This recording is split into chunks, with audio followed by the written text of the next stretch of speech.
Hey, this is Knife Standards. Today I'm going to be doing a different type of video. This is not your typical review or first impressions, unboxing, nothing like that. This is going to be part one of a series I call Forgotten Knives. And this is about knives that I purchased, carried maybe a little bit, maybe a lot, and already did my reviews on. And they have been forgotten, forgotten in my knife drawer, and I just haven't carried them again for whatever reason. The number one reason is I handle a lot of knives, and I always have knives coming in and coming out, and buying and selling and all that stuff. So a lot of times, even really good knives just get neglected, and they end up in my drawer, and then usually, eventually, I try and sell them, especially if they're in great condition. And if I don't see myself carrying them again, or if I haven't carried them in X amount of months. So anyway, this is part one. I think I'm going to do a couple different parts of this series of forgotten knives. So let's get started. First, you can follow me at Knife Standards on Instagram, of course, and don't forget to like this video and subscribe to my channel for a lot more knife content and weekly knife reviews. If you guys are wondering about the RR stations, production is going strong. I am waiting for some really good update pictures or videos or something from Tech. Haven't gotten it yet, but last I heard, some of the blades were being heat treated, the Van X was being heat treated, and they're working on the belt satin DLC, which I posted on Instagram and on my newsletter. So a little sneak peek of that. Anyway, RR Station's going strong. Pre-orders for the RR Station close in 1 week. So May 31st will be the last day to pre-order the RR Station. Secure your spot. Okay, so let's go ahead and get started with number one on the list. This is not in any particular order, but I just have them lined up. 1, 2, 3, 4. There's 4 total knives that I have forgotten about. And not really, but kind of. Okay, so this is first up, Microtech. This is actually a really cool knife. I like this a lot. It's super small, super compact. My hands are not giant by any means, and I can fit it completely enclosed, except for the glass breaker, in my hand. This is the UTX70. Let's go ahead and get fired up. Boom. UTX70, double edge, California legal. So it's an automatic knife, obviously. OTF out the front, and it is sharp on both sides. And California edition, meaning that the blade is 2 inches or less. So I think this comes in at like 1.99 or something. Let's see, can I measure it here? Oh, even less. So like, yeah, less than 2 inches. Anyway, pretty cool knife. I don't carry automatics really with me. And, you know, there's a lot of debate about the legality, blah, blah, blah. I'm in California. You know, I just don't really carry these a lot. And if I do, I usually tend to carry, actually another one on the list, or another type of automatic that's on the list, but not this particular one. But I usually end up carrying it out the side if I feel so inclined. But most of the time, it is not an automatic in my pocket. And this is a great knife. It's super slim, slender. I'm not too impressed with Microtech lately, but you know, that's another story for another time. I think one of the things that has kept me from carrying this is its size, that it's automatic, and the action is just a little bit stiff. I know I can, you know, put some whatever oil in there and blah blah blah, but I'm just not interested in maintaining this. And adjusting the action. You know, you can't disassemble it without a special tool, blah, blah, blah. Overall, I think it's a cool knife, really kind of handy and useful. It's probably a pain to sharpen. I have not carried or used it enough to have to sharpen it, but I imagine it is a pain. The clip is like the standard Microtech kind of bent I think these are aluminum clips. It's an aluminum body for sure. Very nice and light. And by the way, the point of this video is not to like crap on the knives that I've forgotten. There's some bangers in here that are really good. This is just one in particular that I like, and I don't have any plans to sell it. I think it's a cool part of my collection, but I just haven't carried it in so long. Maybe I will. Maybe this is like, you know, a good chance to carry some of these again.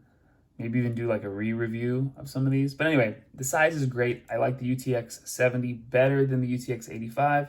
Again, this is, oh my gosh, I almost read the Ultratech. So it's 70% of the size of the Ultratech.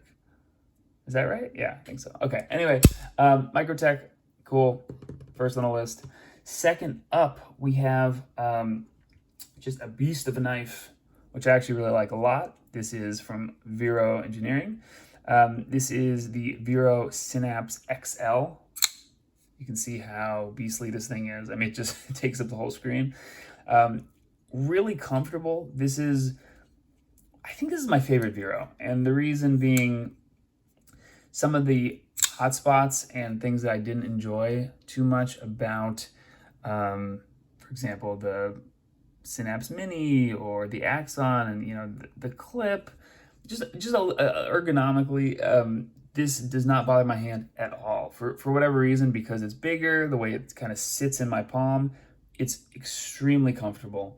I also like the action on this, although my Synapse Mini action was pretty insane, but I like the action on this better than the Axon, for example. And I know this is a flipper and that's, you know, a front flipper, but if you go for the middle finger flick, this is just a more satisfying thwack. You can also see the belt satin, of course, Bestech, crushing it, really nice. Grind lines for days, you got the little swedge going on. Stonewash bolster. This is I think this is side cut carbon fiber, which I think looks great. Got the inlays going on. This is number 430. Again, action, very super smooth. One of the reasons I haven't carried this is I'm not a huge flipper guy. I tend not to carry flippers. And the other reason is it's really big. It's a big ass knife. And I don't have anything against big knives. You know, you can see, let's see, what do we have here? See how the RR standard compares, but you can even see, I mean, look at this thing. The RR standard is big, and look at that. Boom. So it's just a little bit big for me. That's what she said. Anyway, and it's just a little bit like in pocket, like you can feel it.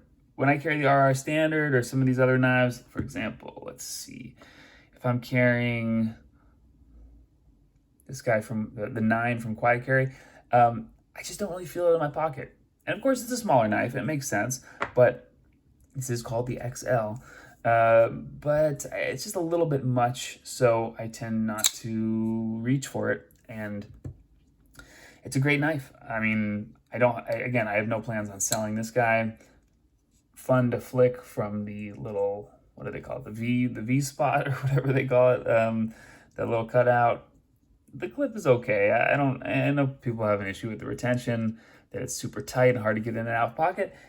That's not a huge deal to me. The hot spotty on other models, on this one, not so much. I think this is a great knife. It's just very big, and I mean, it's a big knife, but it is also a fairly heavy knife. I haven't weighed it, but just in hand, it's like, anyway, super cool knife from Vero. I just don't reach for it. It's pretty big. Next up, we have 2 really small knives, which is interesting because I used to always reach for a small knife to carry, you know, for my everyday carry, and I've slowly gotten more accustomed to bigger and bigger knives, and I'd say like maybe 3.5 inches is my sweet spot right now. But again, that changes from week to week. We have a Protech next up on the list. This is the Protech Runt. I think this is the Runt 5, if I remember correctly. And that's the other thing about these knives. I'm just winging it and trying to remember all the specs and the stats and everything from these knives, because it's been a while since I carried them.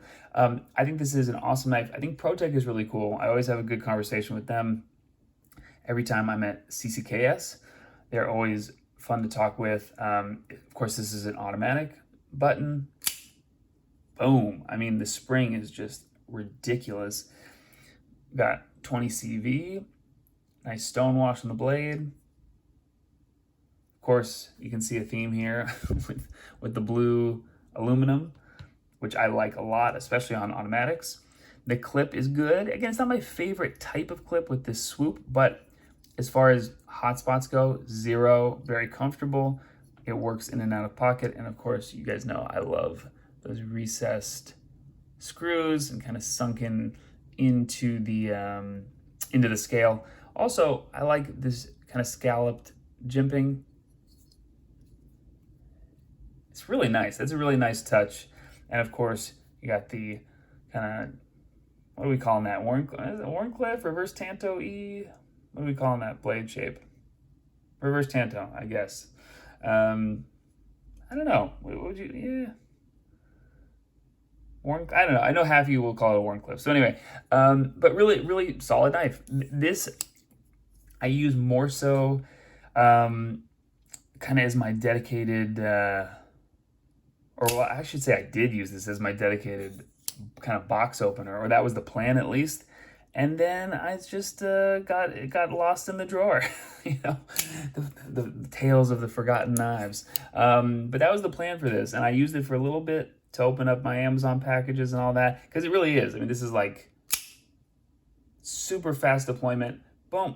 And then you can do this one-handed, but really a two-handed close. But solid, small, sub 2-inch blade, very handy.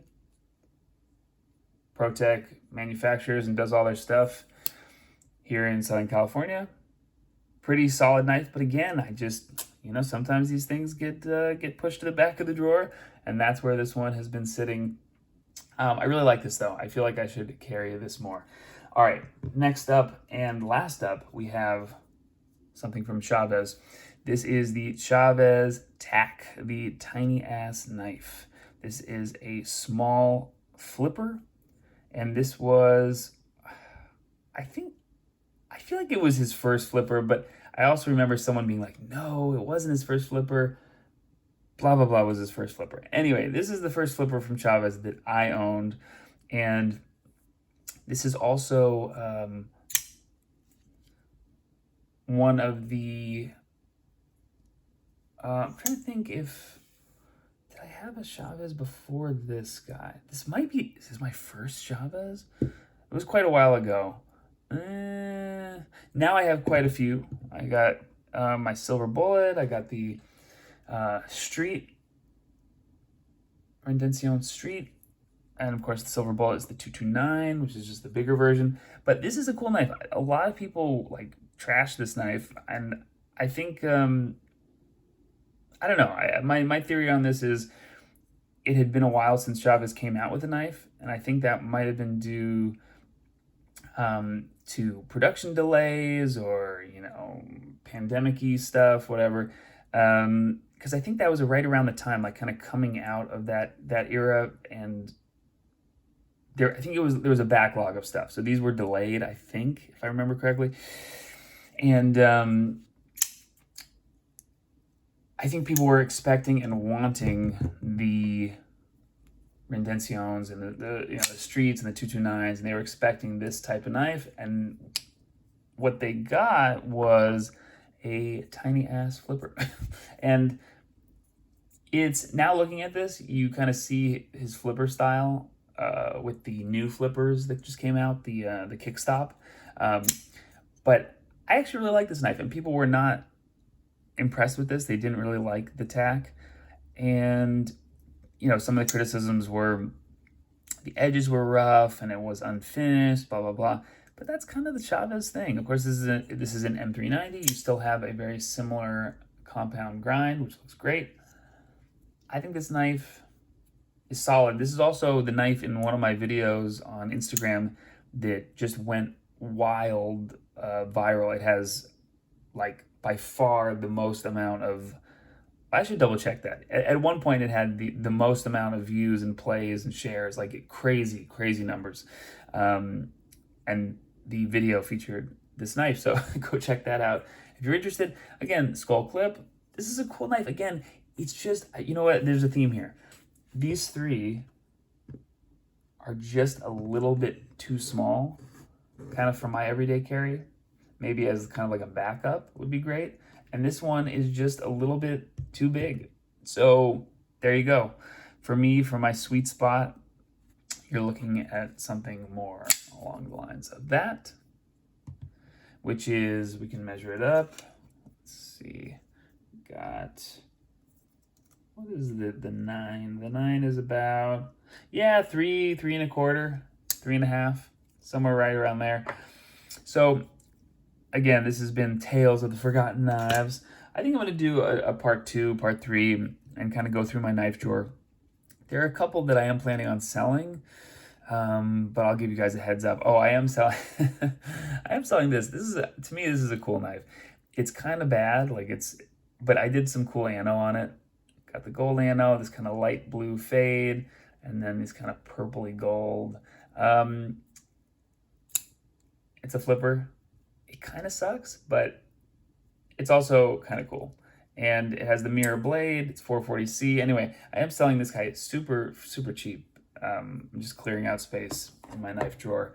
And then same deal with the VBR. I'm kind of conflicted about this one. I really do like this knife. But again, pretty solid deal. You guys can message me on Instagram if you're interested. Anyway, that just about wraps up the Forgotten Knives. I'll be back with part 2. I also want to do a top 5 countdown because I've gotten some new knives in. So that's probably coming next. Thank you guys for watching. This has been Knife Standards. I'll catch you later.